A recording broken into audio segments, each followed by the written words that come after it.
Assalamualaikum warahmatullahi wabarakatuh. Selamat pagi saudara pendengar dimanapun Anda berada. Kembali lagi bersama kami ya di 95,5 FM-nya RRI Belitung, kanal informasi dan inspirasi. Dan saudara pendengar, di pagi hari ini ya edisi Jumat 24 Januari 2025 nih kita kedatangan tamu spesial nih ya. Di hari ini ada Bapak Letkol Infantri Karuniawan Hanif Arido, Komandan Kodim 0414 Belitung. Dan ya, kita sapa terlebih dahulu mungkin ya tamu kita di pagi hari ini. Halo, selamat pagi Pak. Selamat pagi Mbak Rika, apa kabar? Baik, alhamdulillah. Ya Pak, Bapak gimana kabarnya Pak? Alhamdulillah luar biasa pagi ini. Alhamdulillah. Ya, saudara pendengar ya di pagi hari ini kita mungkin ngobrol ringan aja gitu ya Pak, beberapa menit lah gitu ya. Nah, mungkin lagi sibuk apa nih Pak sekarang Pak? Saat ini Kodim 0414 Belitung sedang melaksanakan tugas-tugas rutin, yaitu pembinaan teritorial. Luas sekali, dan salah satunya adalah bagaimana kita mendukung program Asyasita Presiden Republik Indonesia untuk wujudkan swasembada pangan. Baik. Ya. Oke Pak, ngomong-ngomong nih ya, kan ini ada info nih ya, nih terkait rekrutmen prajurit, itu benar nggak Pak? Betul sekali, dan saya himbau juga untuk para bujang Belitung yang jagoan-jagoan untuk bergabung dengan kita, karena pembukaan pendaftaran sudah dimulai dan akan berakhir nanti sebentar lagi tanggal 29 Januari Mbak. Oke, sebentar lagi ya. Ya, jadi kita menghimbau, kita mengajak anak muda Belitung untuk turut bergabung sebagai bagian dari, boleh dikatakan, manusia terhormat di Republik ini. Oke, itu motivasinya kenapa itu Pak kalau misalkan mendaftar di prajurit ini gitu Pak, boleh? Iya, Mbak Rika, untuk mencari suatu profesi bagi masyarakat atau pemuda zaman sekarang tentu motivasinya beda-beda ya. Ada yang motivasi finansial, ada yang motivasi aktualisasi diri. Mungkin dia tidak terlalu mengejar finansial, tetapi dia cukup dengan posisi tertentu, atau lebih pada masa hanya mencari pengalaman saja. Namun untuk sebagai prajurit itu adalah bisa dikatakan lifetime profession. Ya, jadi suatu chapter baru dalam hidup mereka, lembaran baru yang luar biasa, karena setelah mereka mendaftar dan diterima, mereka akan terikat dengan sumpah prajurit dan menjadi bagian keluarga besar prajurit Tentara Nasional Indonesia. Oke Pak, mungkin pendengar kita nih juga kepo gitu ya sama rekrutmen ini gitu. Mungkin ada nggak sih Pak persyaratan untuk mendaftar gitu menjadi prajurit di sini gitu Pak? Baik, sekalian saya bacakan ya untuk kapan harus mendaftar, persyaratannya dan sebagainya. Yang ini juga bisa dilihat di www.ad.ni.mil. Dan pendaftarannya pun sekarang online. Dan sebelum saya bacakan persyaratannya Mbak Rika, saya jamin bahwa semua ini gratis, tidak dipungut biaya sepeser pun. Dan kalaupun ada oknum-oknum atau orang yang mengatasnamakan Angkatan Darat meminta sejumlah uang, segera laporkan, karena itu tidak benar. Dan itu ketipu lah, itu pasti ketipu. Jadi Mbak Rika, daftar online melalui aplikasi Android, website, dan secara manual di Agendam 2 Sriwijaya atau Agendam setempat. Dalam hal ini di Korem 045 Gaya di Bangka. Mulai tanggal 23 Desember, jadi sudah beberapa hari lewat, sampai dengan 9 Januari 2025. Selanjutnya, melakukan validasi atau daftar ulang ke Agendam 2 Palembang pada tanggal 6 sampai dengan 31 Januari 2025. Dan dalam pelaksanaan pendaftar online, calon sudah langsung dapat mendownload formulir berkas untuk diisi dengan dilengkapi guna dibawa pada saat pelaksanaan pemeriksaan administrasi. Untuk pemeriksaan administrasi, beberapa tahapannya yaitu setelah pemeriksaan administrasi nanti akan ada tahapan berikutnya, yaitu pemeriksaan kesehatan 1 disertai EKG jantung, pendataan awal lead pers, uji jasmani, kemudian ada sidang pemilihan, verifikasi tingkat panpus, dan pengumuman. Dan yang menjadi ketentuan umum, usianya minimal 17 tahun. Ya, dan maksimal 22 tahun pada saat dibuka pendidikan tanggal 4 Maret nanti. Tinggi badannya tinggi minimal 163 tadinya. 163. Ya. Itu untuk pria atau wanita untuk itu, Pak? pria. Ya, kalau Tamtama ini pria semua, Mbak Rika. Oke. Iya, dan masih pemberlakuannya diturunkan menjadi 160 cm. 160. Iya, jadi yang tingginya kurang dari 163 masih punya kesempatan. Ijazah minimal SMA dan bersedia menjalani ikatan dinas pertama selama 10 tahun. Dan yang cukup perlu dipertimbangkan, bersedia membayar kembali 10 kali lipat biaya yang telah dikeluarkan oleh negara menurut hukum dan peraturan yang berlaku apabila dengan kemauan sendiri menolak atau mengundurkan diri dari sebagian atau seluruh giat penerimaan dan dikma sampai dengan pengangkatan menjadi prajurit TNI AD. Itulah gunanya ikatan dinas. Tapi insya Allah saya yakin begitu mereka diterima sebagai prajurit, dia akan mencintai profesinya. Ya.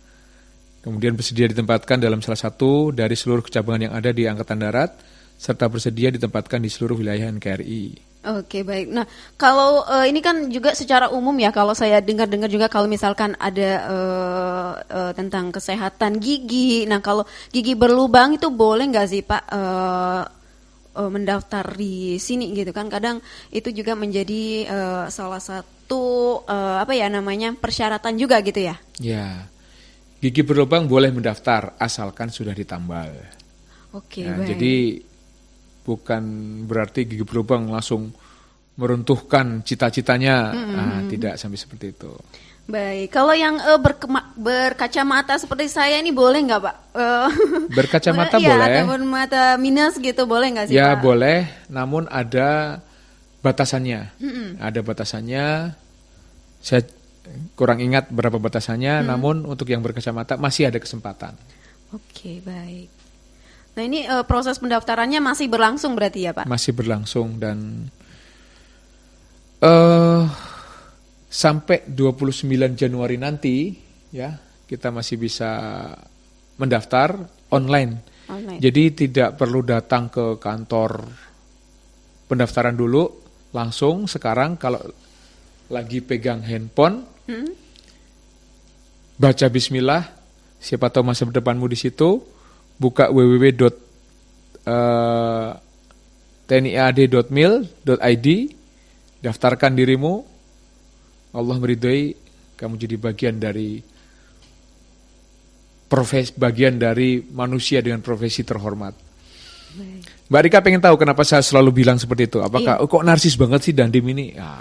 Iya, itu kenapa itu, Pak? Ya, jadi saya jawab ya. Kalimat-kalimat itu digaungkan bukan untuk dalam rangka pride, ego, euforia pribadi, atau narsisisme, tidak. Tetapi itu untuk menunjukkan atau untuk motivasi prajurit agar mencintai profesinya. Ya, kita tahu kehidupan prajurit mungkin berbeda dengan kehidupan prajurit di negara lain, tetapi untuk memotivasi mereka, kita tunjukkan dengan kalimat-kalimat yang membooster motivasi mereka. Dan kenapa profesi prajurit dianggap terhormat? Yang pertama, karena pengabdian kepada negara. Prajurit mengorbankan waktu, tenaga, dan bahkan nyawa mereka untuk melindungi kedaulatan negara, keamanan, dan kesejahteraan masyarakat. Tugas mereka adalah bentuk cinta tanah air yang nyata. Yang kedua, punya tanggung jawab yang besar. Ya. Mereka memikul tanggung jawab untuk menjaga perdamaian, melawan ancaman, dan melindungi rakyat. Beban ini seringkali membutuhkan keberanian, kedisiplinan, dan pengorbanan yang luar biasa. Yang ketiga, simbol keberanian dan loyalitas. Kenapa? Seorang prajurit menunjukkan keberanian dalam menghadapi bahaya, baik di medan perang maupun dalam situasi lainnya. Loyalitas mereka kepada negara dan rekan-rekan, kepada atasan mereka, sesama prajurit menjadi contoh yang menginspirasi. Dia harus siap pasang badan, menggeret teman mereka yang kena luka tembak di bawah lintasan peluru, dengan mengambil risiko dia sendiri mungkin tertembak.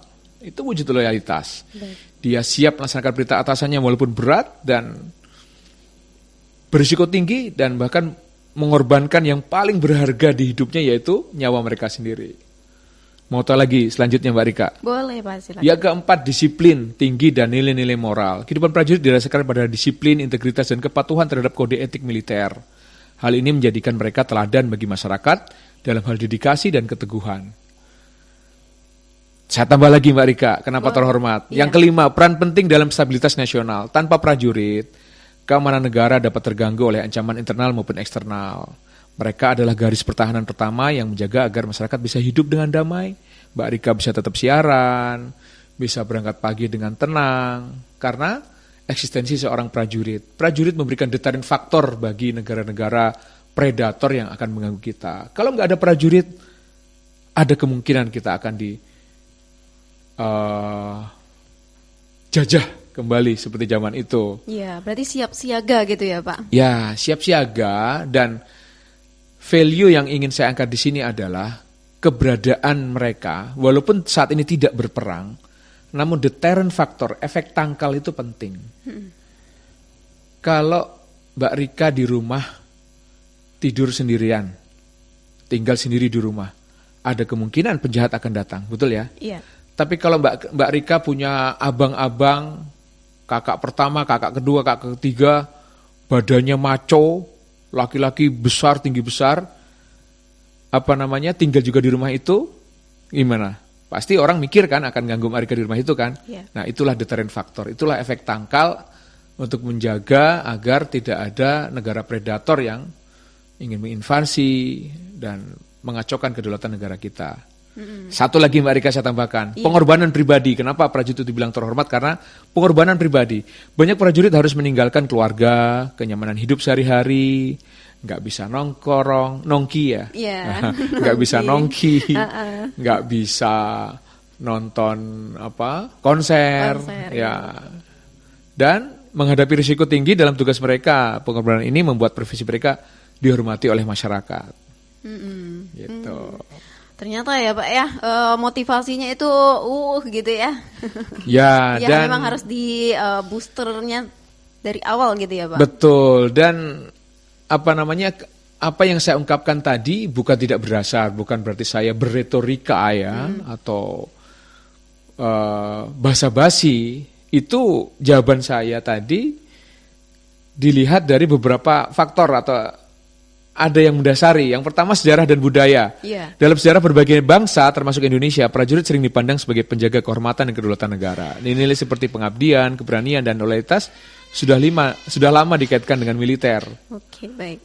Nah, yang kedua, fakta peran militer. Secara nyata tugas prajurit mencakup pertahanan negara, menjaga keamanan, dan membantu masyarakat dalam situasi krisis, seperti bencana alam. Ini adalah fakta yang dapat dilihat dari berbagai peristiwa, termasuk bisa dilihat di media sosial ya, bisa dilihat di TV mainstream, bagaimana peran TNI untuk menjaga kemaslahatan masyarakat.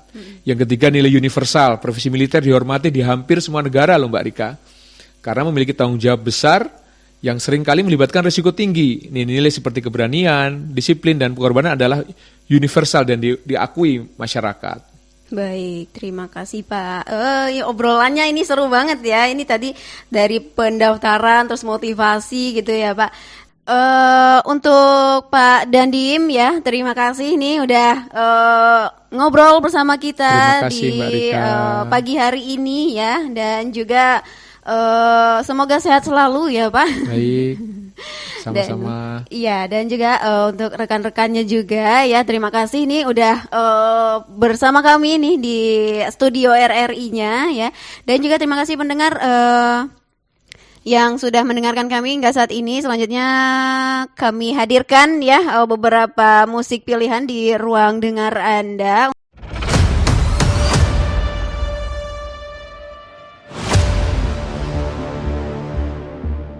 Halo saudara-saudari Sebelitong, ada kabar gembira untuk kita semua.